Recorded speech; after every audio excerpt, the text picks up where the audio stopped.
with hundreds of thousands of other Jews, was shipped to Treblinka, and here gassed, shot, and killed.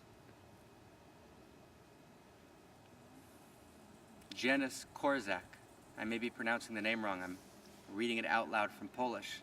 It was a very beautiful doctor and poet and social activist who had the ability to escape the ghetto but refused and marched here with hundreds of children, refusing to part from them, and was gassed together with his children. So I want to share with you a Torah. I want to share with you a Dharma teaching in honor of the memory of the Piaseczna Rebbe, the master of Piaseczna, in the place that he died, in the place that he was gassed, the place that he was killed. And he asks, what does God do?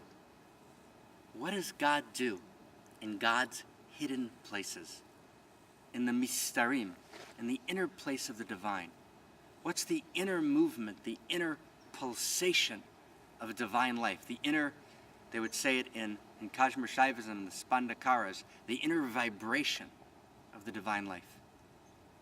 And he quotes a passage in the Talmud, from Tractate Chagiga, from 5a.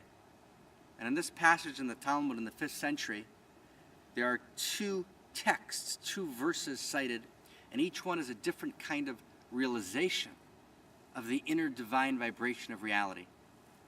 And so in the Warsaw Ghetto itself, after his son was killed in the beginning of the Sukkot, the Tabernacle Festival, and his wife and daughter were killed at the end of the same festival, right? Just 2 weeks, 3 weeks, 4 weeks later, 5 weeks, 7 weeks, a few months later, he continues teaching.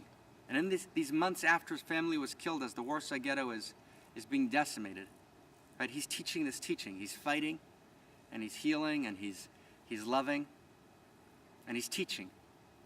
And even though the Nazis felt they would crush his voice, he says, Kama alumati, I will rise from my silence.